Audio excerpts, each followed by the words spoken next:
विठ्ठल विठ्ठल विठ्ठल हरी ओम विठ्ठल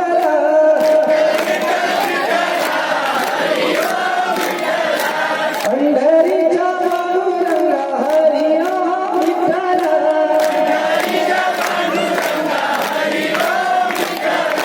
गोपाल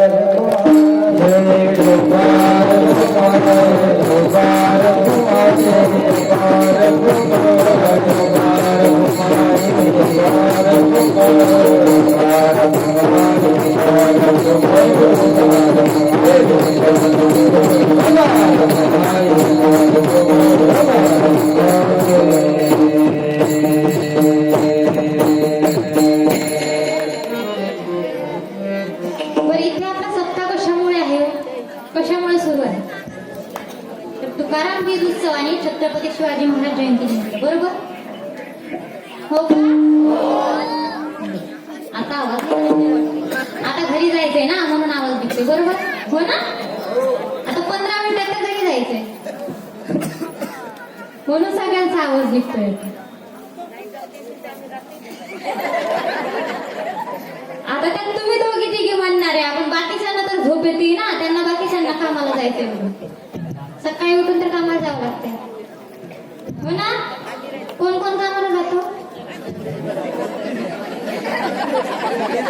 सगळेच जाता? मग महाराजांनी पण हात वरती केले तर महाराज कुठल्या कामाला जातात काय माहिती?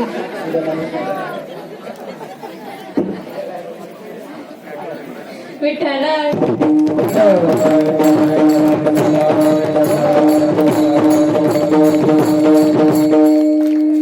15 मिनिटात आपल्याला घरीच जायचं, थोडा वेळ शांत बसा. आता तर मला सांगा, तुकाराम बीज उत्सव, तुकाराम महाराज ज्या दिवशी वैकुंठ गमनाला गेले तो दिवस म्हणजे आपण तुकाराम बीज म्हणून साजरा करतो.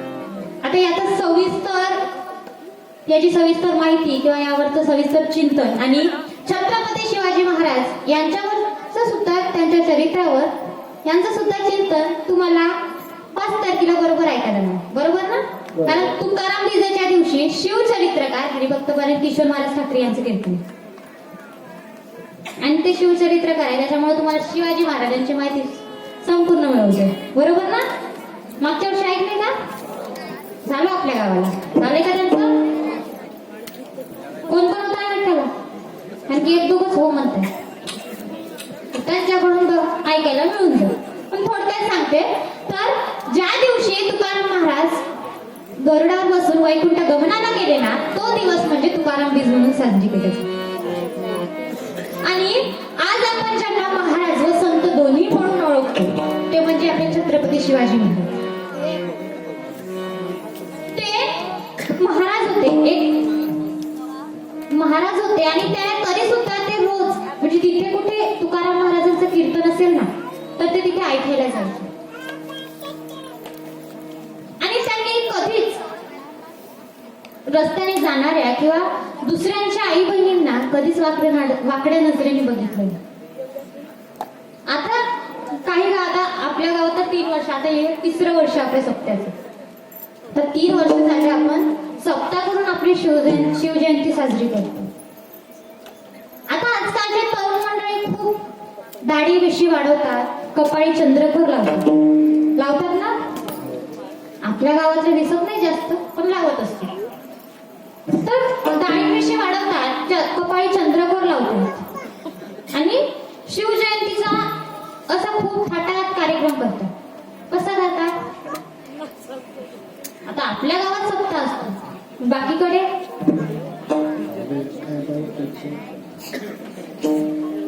काय असतं? डीजे लावतात. तुम्ही म्हणता आम्ही छत्रपती शिवाजी महाराजांचे मावळे आहोत, पण मला सांगा, फक्त दाढी मिशी वाढून कपाळाला चंद्रकोर लावून किंवा शिवजयंती साजरी करून तुम्ही त्या शिवाजी महाराजांचे खरे मावळे व्हाल का? व्हाल का? त्यासाठी काय करावं लागेल? तर त्यासाठी अंतःकरणातून त्या छत्रपती शिवाजी महाराजांचे मावळे आपल्याला व्हावं लागेल, हो ना? तुम्ही जर कपाळी चंद्रकोर लावत असेल, शिवाजी महाराजांसारखे मिरवत असाल, पण रस्त्याने जाणाऱ्या आई बहिणीला जर तुम्ही वाकडे नजरेने बघत असाल, तर तुम्ही कसले शिवाजी महाराजांची नाव. बरोबर ना? तुम्ही दाढी मिशी वाढवता त्या छत्रपती शिवाजी महाराजांसारखं दिसण्याकरता दाढी मिशी वाढवता, कपाळी चंद्रकोर लावता, पण दुसऱ्यांच्या आया बहिणीला तुम्ही वाकड्या नजरेने बघता. आणि त्याच जागी जर तुमची बहीण असली आणि तुमच्या बहिणीकडे कोणी वाकड्या नजरेने बघितलं तर त्याला मारायला नव्हतं. बरोबर ना? पण ज्या ठिकाणी आपली बहीण असते त्याच ठिकाणी दुसऱ्याच्या आई बहिणीला सुद्धा आपली बहीण मानत चला ना. अहो, ज्या दिवशी रस्त्यावरून चालणाऱ्या बहीण एका बाईला किंवा एका स्त्रीला तुम्ही स्वतःची बहीण किंवा आई म्हणून बघा ना, त्या दिवशी तुम्ही त्या छत्रपती शिवाजींचे खळे मावळ म्हणाल.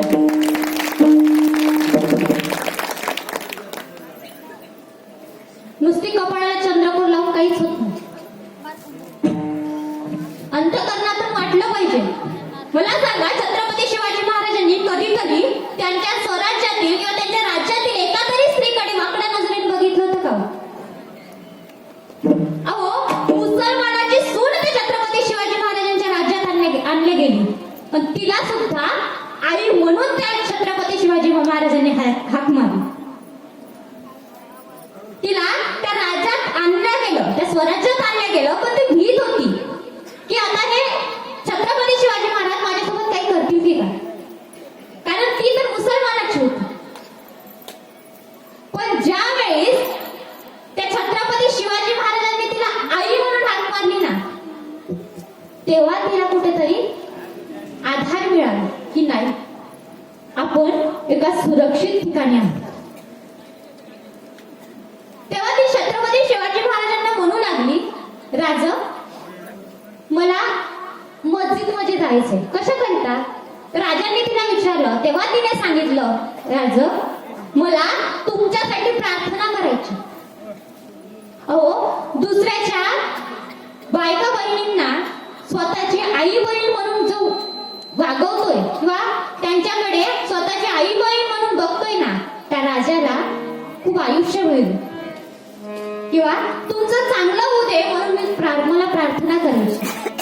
तेव्हा छत्रपती शिवाजी महाराजांनी तिला बोलले.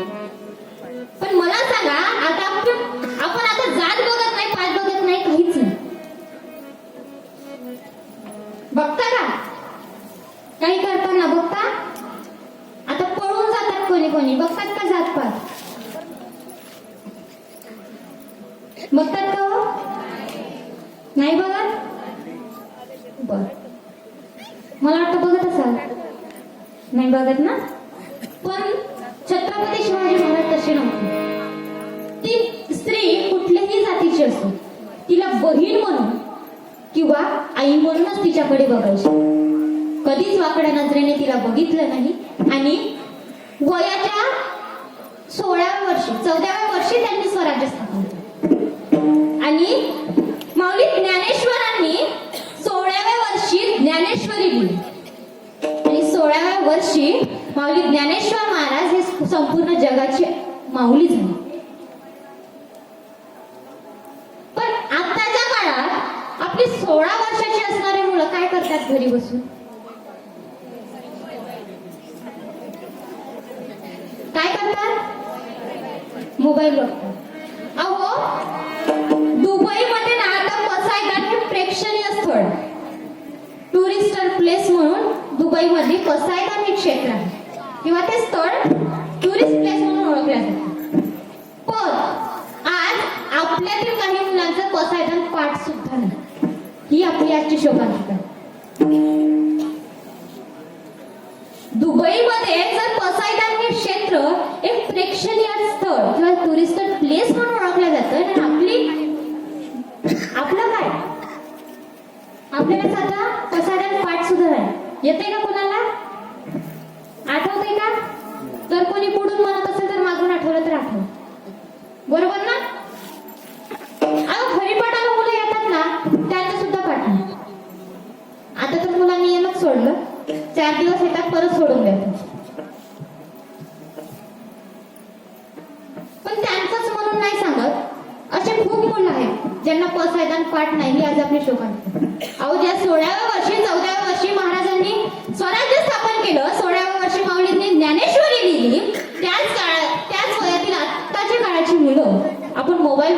बसतो. हे शोभतं का आपल्याला? तुम्ही म्हणता ना आम्ही शिवजयंती साजरी करतो. कशी साजरी करता? मोबाईल बघून? कशी करता? अहो बोलत चला, कशी करता?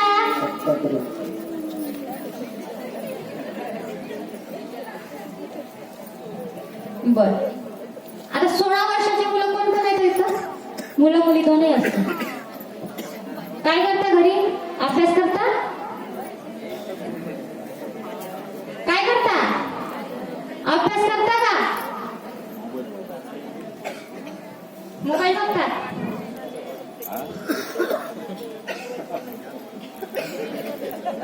विठ्ठल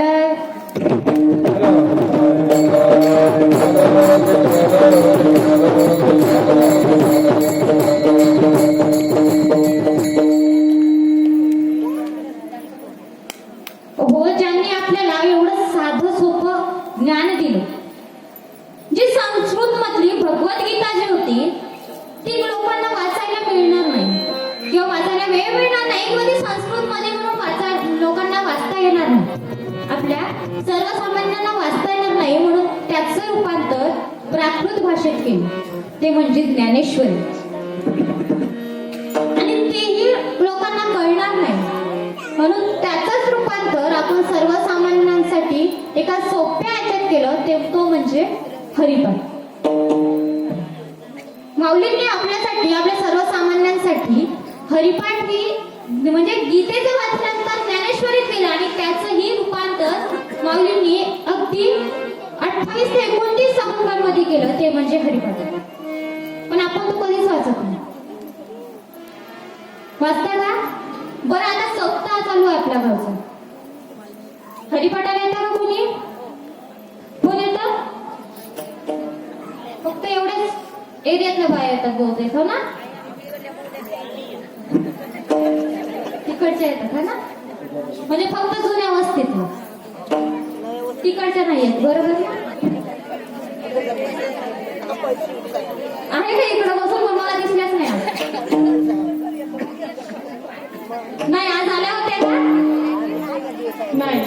बर, आज पहिला दिवस होता, बरोबर ना? कोणाला माहिती नसेल कधी झाला आहे त्या. माहिती होता का? बर, उद्यापासून येणार आहेत सगळ्या. बघू आता कोण कोण. बरं, आपण इथे हरिपाठाला नाही, घरी बसून वाचता? घरी बसून वाचता का? वाचता का? नाही वाचत. मग माऊलींनी आपल्याला एवढं सोप्या भाषेत सुद्धा आपण वाचत नाही. भगवंताचं नामस्मरण सुद्धा करत नाही. मग तो भगवंत खरंच आपल्याला भेट देईल का? त्या भगवंताची जर कृपा आपल्यावर व्हावी असे वाटत असेल ना, तर त्या भगवंताची मनापासून पूजा करा. अगदी श्रद्धेने त्याचं नामस्मरण करा. बंद करून तो नक्कीच आपल्याला भेटेल. आपला वेळ होत आलाय, त्यामुळे थोडक्यात एवढंच सांगते की रोज नामस्मरण करत चला. कारण नामस्मरणाने नाही देव भेट देईल, पण कृपा तर करेल आपल्यावर. करेल ना? हो का नाही? नाही काही तर तो आपल्याला कृपा तरी करेल. आपण संसारात राहून आपल्याला वाटतं की आपल्याला सुख मिळालं, पण पूर्ण जन्म जातो, पण आपल्याला सुख मिळतं का? मिळतं का? नाही. अहो, ज्या वेळेस भगवंताने त्या कुंती आत्याला विचारलं ना, बघा आत्या तुला काय हवंय, कारण ते त्या सर्वांना त्यांना सोडून चालले होते. तेव्हा भगवंतांनी सगळ्यांना विचारलं कोणाकोणाला काय काय. तेव्हा युधिष्ठिराने भगवान परमात्म्याला सांगितलं की माझ्या वाणीतून नेहमी सत्य बाहेर पडू, असत्य शब्द माझ्या वाणीतून बाहेर पडू देऊ नको. कृष्णाने असं वर्णन मागितलं की तू माझा गुरु आहेस आणि माझी गुरु आज्ञा किंवा गुरुचा आदर माझ्या मनातील कधीच कमी होईल. आणि भीमाने सुद्धा हेच मागितलं की माझ्या मुखात, आता सगळे तर मला खादाड म्हणतात, कारण हेल्दी होते ना, म्हणजे अंगाला दष्टपुष्ट होते. ते सतत काही ना काही खात असतात, त्याच्यामुळे ते मला सगळं खादाडच म्हणतात. खातो पितो आणि झोपतो. पण मला एकच वरदान दे की सतत